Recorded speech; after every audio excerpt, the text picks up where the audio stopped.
ओम शांति। आज 21 मार्च 2024 की बाबा की साकार मुरली है। आज बाबा कहता, मीठे बच्चे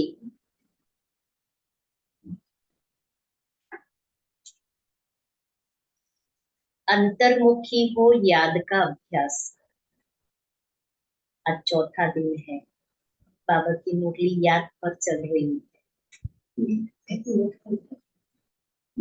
चेक करो कि आत्मा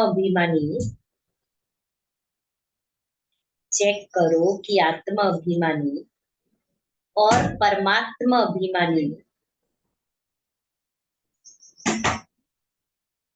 कितना समय रहते हैं।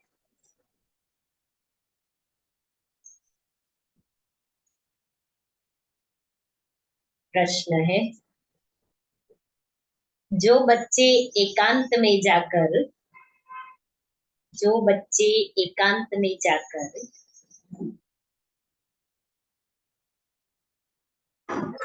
आत्मा अभिमानी बनने की प्रैक्टिस करते हैं,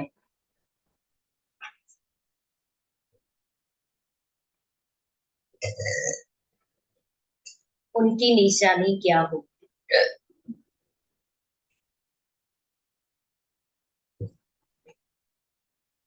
उत्तर है पहला, उनके मुख से कभी उल्टा सुल्टा बोल नहीं निकलेगा।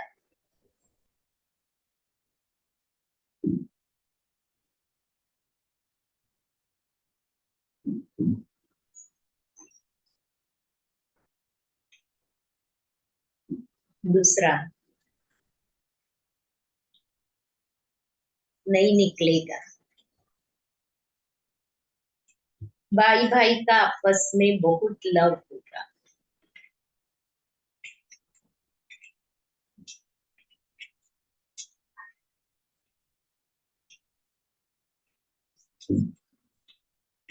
सदा क्षीरखंड होकर रहेंगे।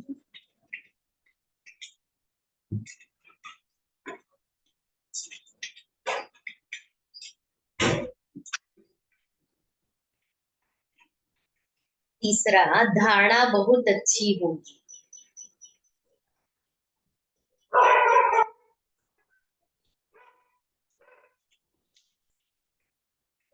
उनसे कोई विकर्म नहीं होगा।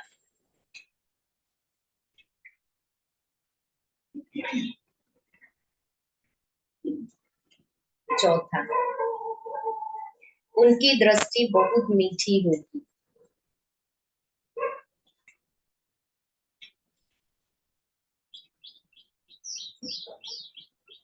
कभी देह अभिमान नहीं आएगा।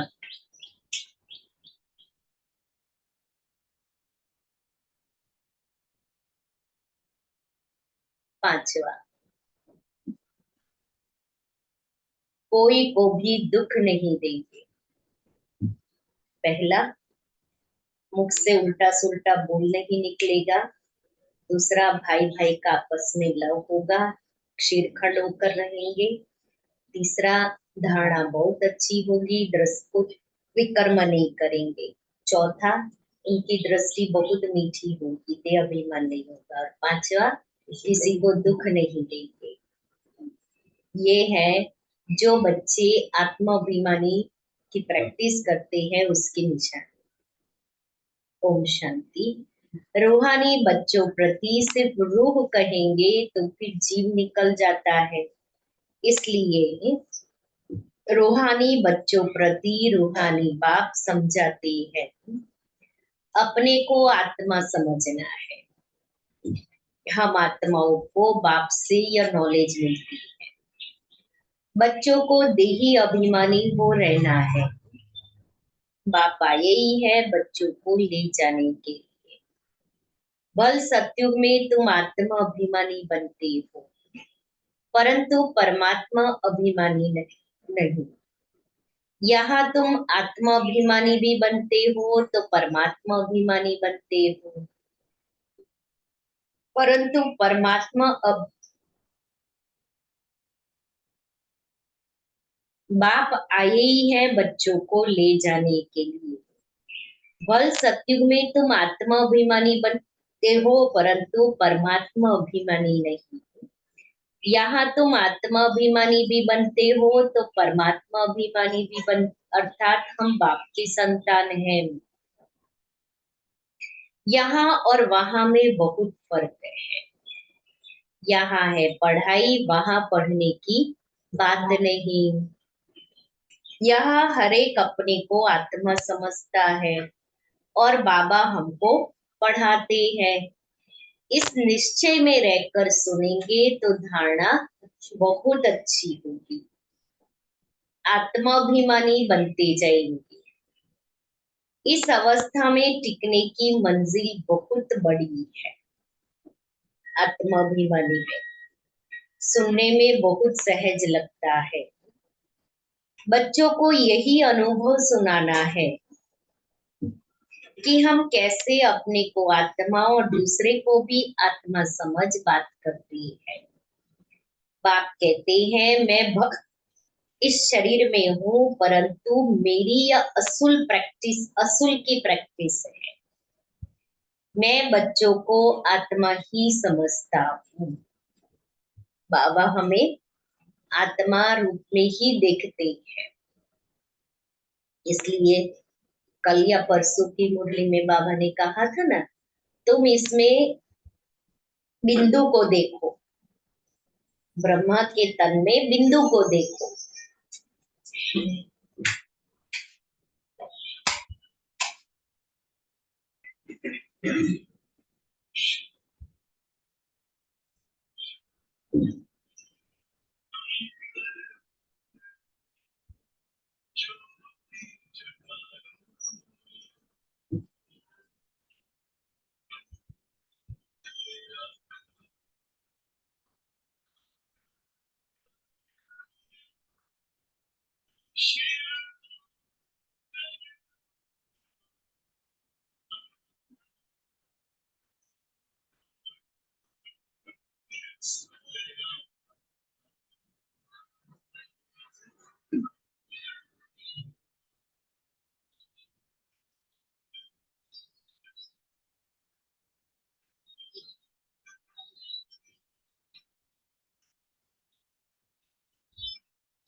तो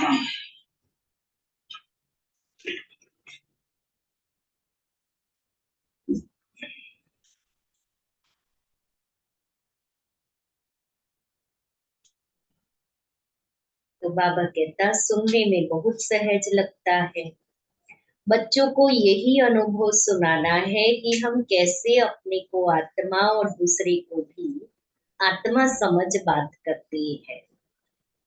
बाप कहते हैं भल मैं इस शरीर में हूँ, परंतु मेरी असूल प्रैक्टिस यही है, मैं बच्चों को आत्मा ही समझता हूँ, आत्मा को पढ़ाता हूँ।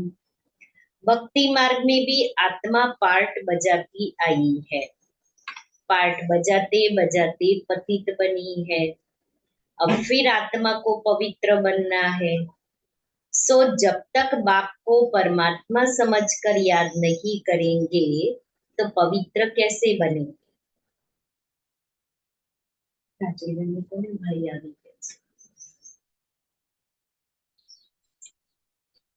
इस पर बच्चों को बहुत अंतर्मुखी हो याद का अभ्यास करना है। नॉलेज सहज है, बाकी यह निश्चय पक्का रहे कि हम आत्मा पढ़ते हैं, बाबा हमको पढ़ाते हैं, तो धारणा भी होगी और कोई विकर्म भी नहीं होगा। ऐसे नहीं इस समय हमसे कोई विकर्म नहीं होता है, कई बार हम तो है ही बाबा के ना, हम कौन सा विकर्म करेंगे। हाँ ज्यादा होता है। विकर्मा जीत तो अंत में बनेंगे, भाई भाई की दृष्टि बहुत मीठी रहती है, इसमें कभी देहाभिमान नहीं आएगा। बच्चे समझते हैं बाप की नॉलेज बड़ी डीप है, अगर ऊंच से ऊंच बनना है, डीप नॉलेज है लेकिन ऊंच बनना है तो यह प्रैक्टिस अच्छी रीति करनी पड़े। कौन सी प्रैक्टिस? आत्माभिमानी बनने की, इस पर गौर करना पड़े, अटेंशन देना पड़े। अंतर्मुखी होने के लिए एकांत भी चाहिए।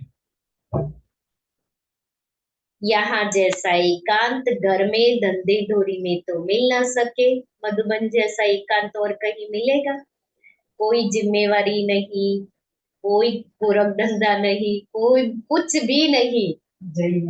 मधुबन गए माना सब कुछ रेडी मिलता है, तो कितनी बाबा पालना करते हैं, तो फिर उसका लाभ लेना चाहिए कि ऐसी एकांत, इतना अच्छा पवित्र संग, पवित्र वातावरण, पवित्र भोजन तो मिलने वाला नहीं है। परिवार में चलो बहनें बनाती है तो भोजन तो चलो खुद बनाएंगे, तो बाबा की याद में बिना प्याज लहसुन का बनाएंगे, लेकिन वो पवित्र वातावरण और एकांत वो तो कहीं भी नहीं मिलेगा। यहाँ तुम यह प्रैक्टिस बहुत अच्छी कर सकते हो, आत्मा को ही देखना पड़े, आत्मा को ही देखना पड़े, अपने को भी आत्मा समझना है। यह प्रैक्टिस यहाँ करने से आदत पड़ जाएगी। बाबा कहता है मधुबन में एकांत है तो आत्मा की प्रैक्टिस करो, और वो प्रैक्टिस फिर जब यहाँ आएंगे तो वो पड़ जाएगी। फिर अपना चार्ट भी रखना चाहिए, कहाँ तक आत्म अभिमानी बने हैं। आत्मा को ही हम सुनाते हैं, उनसे ही बातचीत करते हैं। यह प्रैक्टिस बहुत अच्छी चाहिए। बच्चे समझते होंगे यह बात तो ठीक है, अभिमान निकल जाए और हम आत्मा अभिमानी बन जाए, धारणा करते और कराते जाए। कोशिश कर अपने को आत्मा समझ, बाप को याद करना है। ये चार्ट बड़ा डीप है, आत्मा समझ के याद करना, ये चार्ट बड़ा डीप है। बड़े बड़े महारथी भी समझते होंगे, बाबा जो दिन प्रतिदिन सब्जेक्ट देते हैं विचार सागर मंथन करने के लिए, यह तो बहुत बड़ी पॉइंट्स है। फिर कभी भी मुख से कोई उल्टा सुल्टा अक्षर नहीं निकलेगा। भाइयों भाइयों का आपस में बहुत लव हो जाएगा। हम सब ईश्वर की संतान हैं। बाप की महिमा को तो जानते ही हो। श्री कृष्ण की महिमा अलग, उनको कहते हैं सर्वगुण संपन्न। परंतु श्री कृष्ण के पास गुण कहाँ से आए? भले उनकी महिमा अलग है, परंतु सर्वगुण संपन्न बना तो ज्ञान सागर बाप से ही है ना। श्री कृष्ण इतना अच्छा ऊंच बना, बिना ज्ञान सागर के ज्ञान के तो बन नहीं सकते। तो अपनी जांच बहुत रखनी है, कदम कदम पर पूरा पोतामेल निकालना है। कदम कदम पर पूरा पोतामेल निकालना है। व्यापारी लोग सारे दिन की मुरादी रात को संभालती है। तुम्हारा भी व्यापार है ना। रात्रि को जांच करनी है कि हमने सबको भाई भाई समझकर बात की। हमने भाई भाई समझकर बात की। बाबा कहता है जब रात को चार्ट लिखो तो चेक करो, कोई को भी दुख तो नहीं दिया। क्योंकि तुम जानते हो हम सब भाई क्षीर सागर की तरफ जा रहे हैं। हम सब भाई आत्माएं। यह है विषय सागर। तुम अभी न रावण राज्य में हो न राम राज्य में हो, तुम बीच में हो। तो अपने को आत्मा समझ बाप को याद करना है। देखना है कहाँ तक हमारी व भाई भाई की दृष्टि की अवस्था रही। हम सब आत्माएं आपस में भाई भाई है। हम इस शरीर से पार्ट बजाते हैं। आत्मा विनाशी है, शरीर विनाशी है। हमने 84 जन्मों का पार्ट बजाया है। अब बाप आए हैं, कहते हैं मामे कम याद करो, अपने को आत्मा समझो। आज कितनी बार बाबा ने अभी तक कह दिया आत्मा समझो। आत्मा समझने से भाई भाई हो जाते हैं। बाबा हमें आत्मा भाई की प्रैक्टिस अच्छी कराते। यह बाप ही समझाते हैं, बाप के सिवाय और कोई का पार्ट नहीं है। प्रेरणा आदि की बात नहीं, जैसे टीचर बैठ समझाते हैं वैसे बाप बच्चों को समझाते हैं। यह विचार करने की बात है, इसमें समय भी देना पड़ता है समझने के लिए। बाबा कहता है समय देना पड़ेगा। बाप ने धंधा आदि करने के लिए तो कह दिया है। ऐसा बाबा ने थोड़ी कहा नौकरी धंधा छोड़ दो। बाबा कहता आप जो कुछ करते हो शरीर निर्वाह के लिए वो भी जरूरी है, लेकिन याद की यात्रा भी जरूरी है। उसके लिए भी टाइम निकालना चाहिए। सर्विस की सबकी भिन्न भिन्न, सर्विस भी सबकी भिन्न भिन्न है। कोई बहुत टाइम निकाल सकते हैं, मैगजीन में भी युक्ति से लिखना है कि यहाँ ऐसे बाप को याद करना होता है। एक दो को भाई भाई समझना होता है। बाप आकर सभी आत्माओं को पढ़ाते हैं। आत्मा में दैवी गुणों के संस्कार अभी भरने हैं। मनुष्य पूछते हैं भारत का प्राचीन युग क्या है। तुम समझा सकते हो, परंतु तुम अभी बहुत थोड़े हो। तुम्हारा नाम निकला नहीं है। ईश्वर योग सिखलाते हैं, जरूर उनके बच्चे भी होंगे। वह भी जानते होंगे, यह किसको भी पता नहीं है। निराकार बाप कैसे आकर पढ़ाते हैं। वह खुद ही समझाते हैं। मैं कल्प कल्प संगम युग पर आकर खुद बताता हूँ कि मैं ऐसे आता हूँ। प्रजापिता ब्रह्मा द्वारा स्थापना। वह मुरब्बी बच्चा पहले पहले बनते हैं। ब्रह्मा बाबा शिव बाबा का पहला पहला मुरब्बी बच्चा। कितना नाज है शिव बाबा को अपने बच्चे पर। आदि सनातन देवी देवता धर्म स्थापन करते हैं।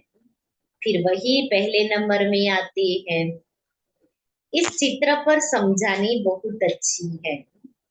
ब्रह्मा सो विष्णु, विष्णु सो ब्रह्मा कैसे बनते हैं यह और कोई समझा न सके। समझाने की युक्ति चाहिए। अभी तुम जानते हो बाबा कैसे देवता धर्म की स्थापना कर रही है, कैसे चक्र फिरता है, इन बातों को और कोई जान न सके। तो बाप कहते हैं ऐसे ऐसे युक्ति से लिखो। यथार्थ योग कौन सिखला सकते हैं? यह मालूम पड़ जाए तो तुम्हारे पास ढेर आ जाए। इतने बड़े आश्रम जो है सब हिलने लग पड़ेंगे। या पिछाड़ी को होना है। बड़े बड़े आश्रम वासी जगत गुरु शंकराचार्य आदि बाबा कहते हैं आएंगे। फिर वंडर खाएंगे कि इतनी सब संस्थाएं भक्ति मार्ग की है, ज्ञान मार्ग की एक भी नहीं है। तभी तुम्हारी विजय होगी। यह भी तुम जानते हो हर 5000 वर्ष के बाद बाप आते हैं।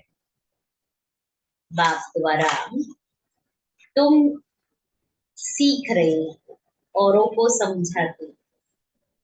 कैसे किसको लिखत में समझाना है, यह सब कल्प कल्प युक्तियां निकलती जो बहुतों को पता पड़ जाता है। सिवाय बाप के एक धर्म की स्थापना कोई कर नहीं सकता। तुम जानते हो उस तरफ है रावण, इस तरफ है राम। रावण पर तुम जीत पाते हो, वह सब है रावण संप्रदाय। तुम ईश्वरीय संप्रदाय बहुत थोड़े हो। भक्ति का कितना शोभ है। जहां जहां पानी है वहां मेला लगता है। कितना खर्चा करते हैं, कितने डूबते मरते हैं। यहाँ तो ऐसी बात नहीं। मेला लगता है ना, उस समय होता है ना, कितनी भीड़ होती है। तो बाबा कहते हैं यहाँ तो ऐसी बात नहीं। फिर भी बाप कहते हैं आश्चर्यवत मेरे को पहचानती, सुनंती, सुनावंती, पवित्र रहंती। फिर भी ओहो माया तेरे द्वारा हार खावंती। कल्प कल्प ऐसे होता है। कल्प कल्प कई बच्चे माया से हार खावंती हो जाते हैं। हार खावंती भी होते हैं, माया के साथ युद्ध है। तो जीत किसकी होती है, माया की या हमारी? धरती बहन किसकी जीत होती है अमृत वेला? माया की होती है। अब माया की जीत होगी ना तो वो पावरफुल हो जाएगी, फिर अटैक करेगी, क्या करेंगे? जो बात की कमी हमारे में है, माया उसी रूप में हमारे पर अटैक करेगी और वो जीत पा लेगी। चाहे वो खाने पीने के रूप में, घूमने के रूप में, सोने के रूप में, पहनने के रूप में, जो भी रूप में, लेकिन कोई भी रूप में जो मेरी कमी होगी उसी रूप में माया आएगी। कल शिवानी बहन का यही सुन रही थी वीडियो कि अमृत वेले जब उठते हैं ना तो कहते 5 मिनट के बाद उठते हैं।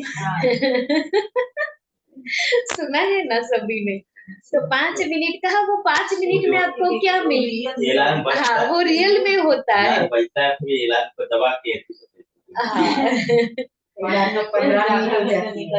आधा, और आप देखेंगे वो 5 मिनट आधा या पौना घंटा, क्योंकि हमारा जो साइकिल होता है ना वो आधे घंटे का होता है। तो आपकी आंख 5 मिनट नहीं लेकिन आधे घंटे के बाद ही खुलेगी। तो कितनी बार मैंने 3-4 बार वो सुना। मैंने कहा अच्छी तरह से सुनने दो, मेरे को भी कभी कभी ऐसे होता है 5 मिनट, और 5 मिनट का कभी आधा घंटा, कभी घंटा निकल जाता है। तो बड़ा अच्छा लगा, 4-5 बार सुना। मैंने कहा नहीं, अभी वो 5 मिनट वाला अलार्म लगाना ही नहीं है।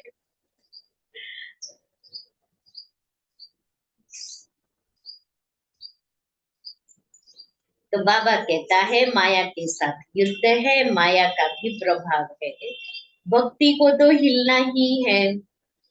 आधा कल्प तुम प्रारब्ध भोगते हो, फिर रावण राज्य से भक्ति शुरू होती है। उनकी निशानियां भी कायम है, विकार में जाते हैं फिर देवता तो रहे नहीं। कैसे विकारी बनते हैं ये दुनिया में कोई नहीं जानते। शास्त्रों में लिख दिया है वाम मार्ग में गए, कब गए यह नहीं समझते। यह सब बातें अच्छी रीति समझने और समझाने की है। यह भी तब समझे जब निश्चय बुद्धि हो। उनकी कशिश होगी, कहेंगे ऐसे बाप से हमको मिलाओ। परंतु पहले देखो घर जाने के बाद वह नशा रहता है। जो बाबा नशा यहाँ चढ़ाते हैं हम बच्चों को, वो नशा घर जाते हैं रास्ते में और वहां भी नशा रहता है। घर में भी वो नशा रहता है या वो नशा उड़ जाता है। निश्चय बुद्धि रहते हैं, भल याद सतावे चिट्ठी लिखते रहे। आप हमारे सच्चे बाबा हो, आपसे ऊंच वर्षा मिलता है। आपसे मिलने बिगर हम रह नहीं सकते। सगाई के बाद मिलना होता है, तो अभी हमारी बाबा से सगाई तो हो गई, तो अभी बाबा से मिलना है ना। सगाई के बाद तड़पते हैं, तुम जानते हो हमारा बेहद का बाप। टीचर साजन आदि सब कुछ है, सिर्फ बाप नहीं है। वो बाप भी है, टीचर भी है, सतगुरु भी है, साजन भी है, तो सखा भी है, तो बच्चा भी है। वहां भी सब सुख और सबसे दुख मिला, उनकी एवज में बाप सुख देते हैं। वहां भी सब सुख देते हैं। इस समय तुम सुख के संबंध में रहते हो, सुख के संबंध में बंध रहे हो। यह पुरुषोत्तम बनने का पुरुषोत्तम युग है। इस समय मूल बात है अपने को आत्मा समझना है, बाप को प्यार से याद करना है। याद से खुशी का पारा चढ़ेगा। हमने सबसे जास्ती भक्ति की है, धक्के बहुत खाए हैं। अब बाप आया है वापिस ले जाने, तो जरूर पवित्र बनना है, दैवी गुण धारण करने हैं, पोता मेल रखना है। क्या पोता मेल रखना है?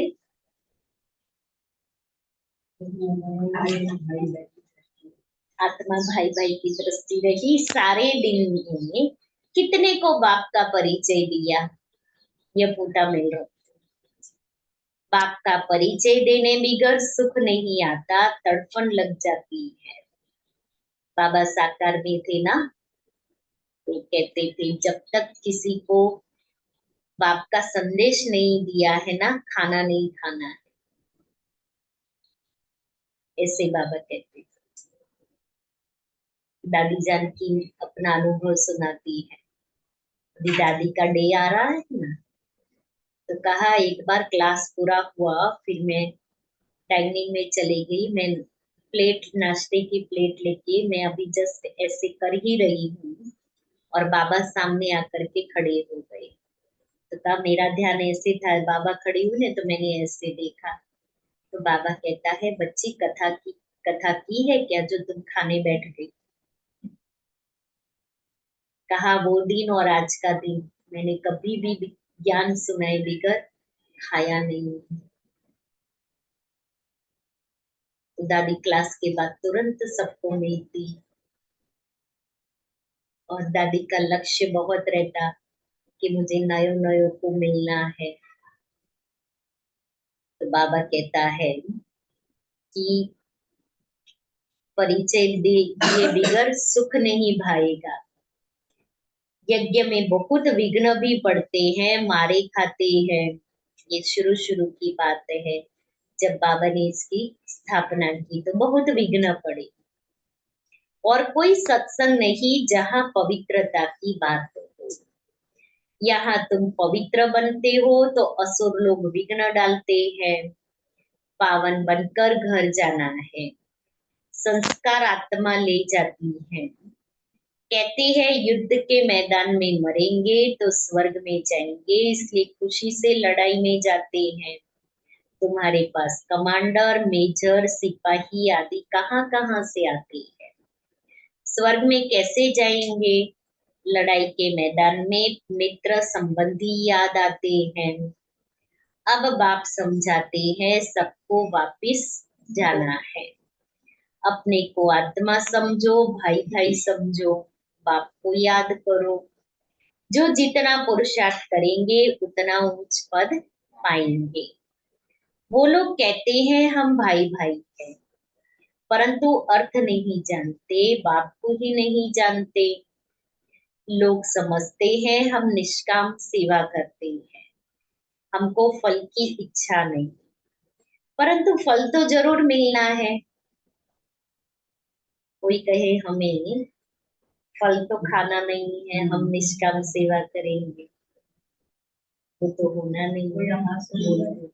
हाँ, अंदर की इच्छा तो जरूर रहती है कि कोई मुझे अप्रिशिएट करे। हाँ, तुमने तो बहुत अच्छी सेवा की, ऐसा तो किसी ने नहीं किया है अभी तक। निष्काम सेवा तो एक बाप ही करते हैं। इसलिए कि कर्म फल जब मिलेगा तब मिलेगा। अभी तो सीताफल मिल रहा है तो आप खा लो। ऐसे किसी ने मेरे को मोबाइल में भेजा, जब सीताफल की सीजन होती है ना तभी, कि कर्म का फल मिले ना मिले लेकिन अभी मार्केट में सीताफल मिल रहा है तो खा लो। बच्चे जानते हैं बाप की कितनी ग्लानि की है, देवताओं की भी ग्लानि की है। अब देवता किसी की हिंसा तो कर नहीं सकते। यहाँ तो तुम डबल अहिंसक बनते हो, न काम कटारी चलाना न क्रोध करना। क्रोध भी भूत है। कल बाबा ने कहा था ना, बड़ा विकार है। कहते हैं बच्चों पर बहुत क्रोध किया। किया किया बच्चों पर क्रोध किया किया नहीं किया है। किया किया बच्चों पर क्रोध किया नहीं किया है। रोज होता है। अब बाबा क्या कहते, अभी तो बच्चों पर क्रोध होता है। आजकल के बच्चे बिच्छू टिंडन है ना। बच्चों पर नहीं किया है लेकिन बच्चों के बच्चों पर बहुत क्रोध आता है। हाँ, समझ आ जाती है कि विकार भी करते हैं तो मतलब एक आता है कि नहीं करना ये आता है। हाँ, एक बाउंड्री आती है कि नहीं करना चाहिए। अभी हाँ, हमारे बच्चे भी अब बड़े हो गए हैं और कुछ करते नहीं है। अगर पढ़ते हैं तो वो पढ़ाई नहीं करते हैं, संग दोष में आ जाते, तभी भी गुस्सा आता है। और दूसरा, बच्चे बड़े हो गए, कमाने लायक हो गए और बच्चे कमाते नहीं है, तभी भी माँ बाप को गुस्सा आता है। और छोटे जब होते हैं तब शैतानी करते हैं, तभी गुस्सा आता है। क्रोध नहीं करना है। एक वक्त क्रोध करिए, 6 मास तक उसका असर रहता है। 10 साल क्रोध करिए ना तो 5 बरस चलेगा। हाँ, ये गुना करते। तो आप सोचो कि वो क्रोध का असर मन पर कितना रहता है, और जब वो इतना रहता है तो हमें बाबा की याद आएगी? नहीं आएगी। बाप समझाते हैं थप्पड़ आदि कभी नहीं मारना।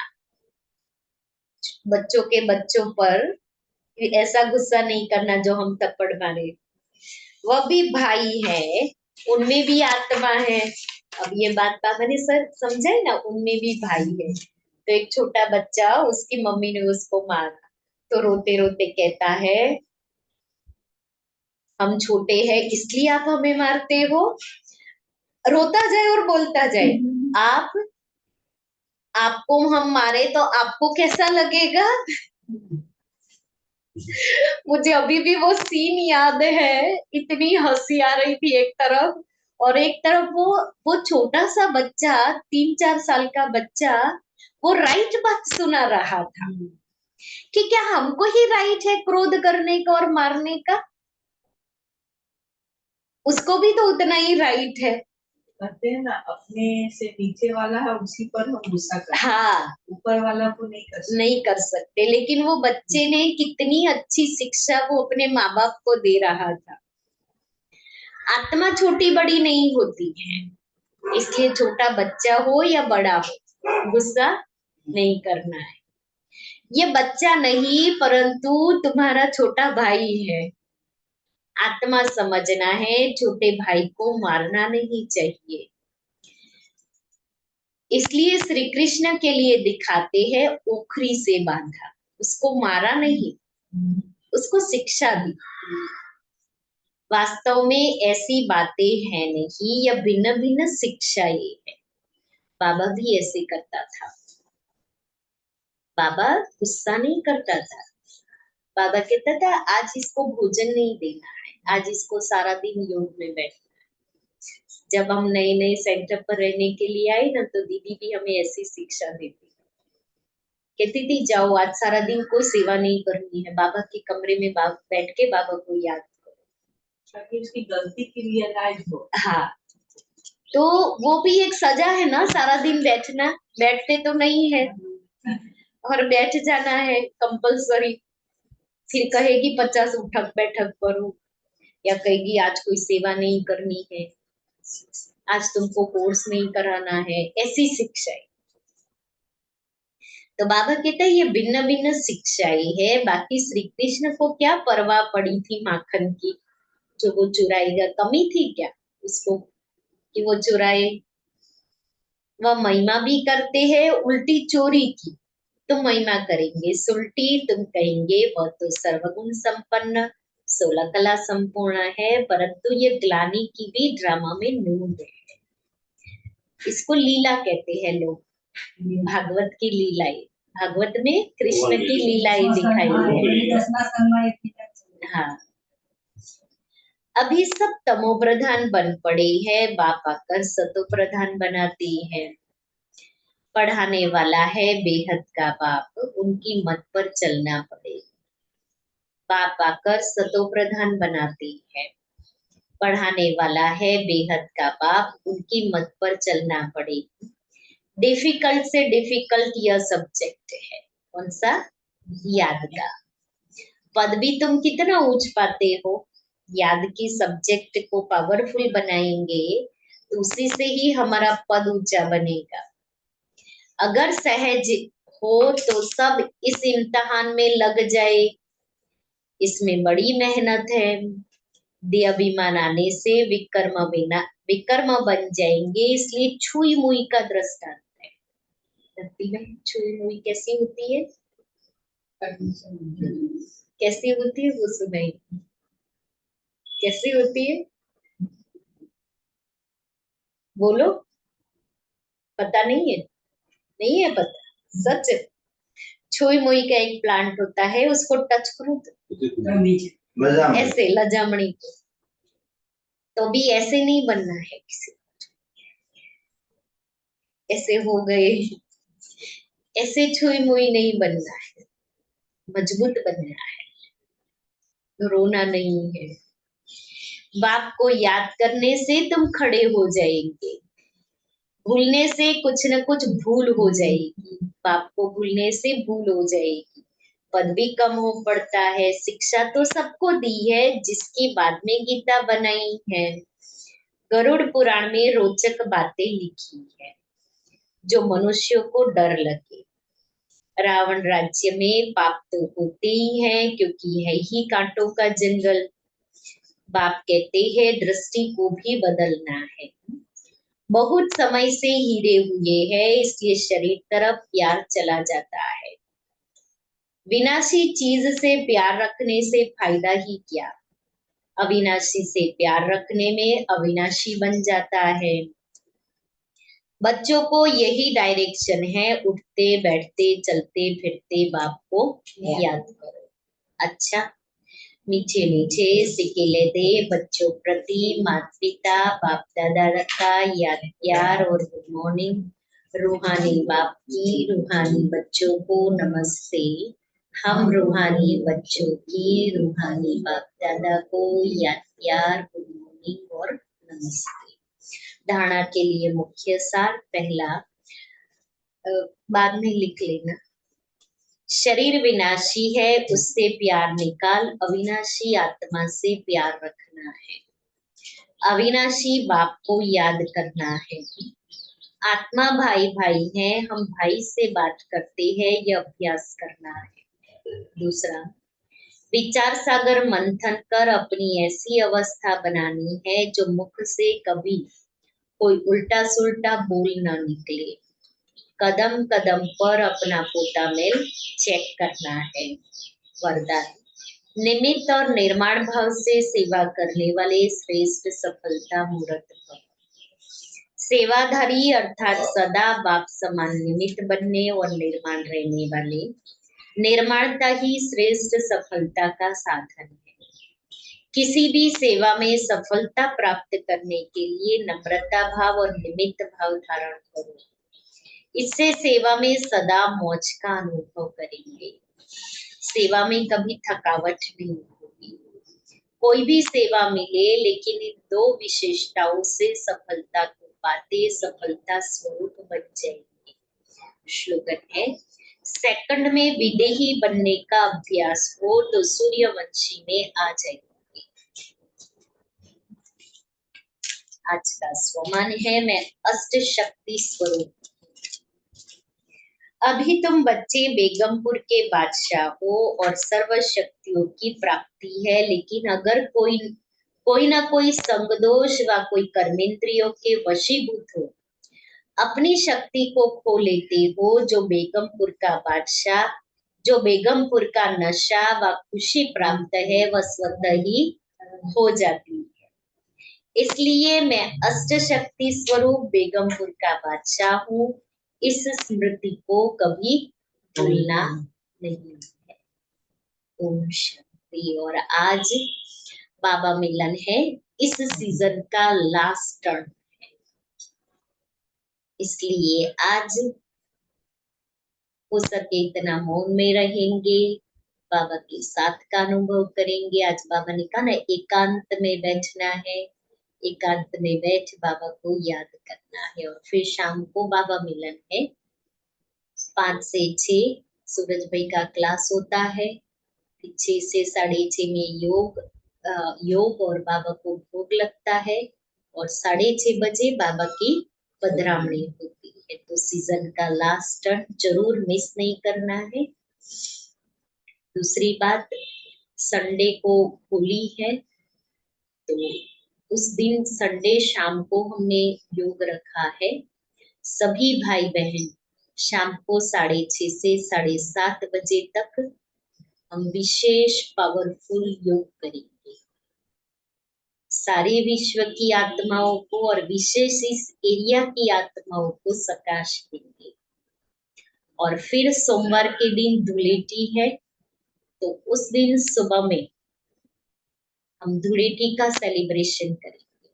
इसलिए सभी को सुबह में ही आना है। सुबह की क्लास में ही, मुरली क्लास के बाद सेलिब्रेशन होगा।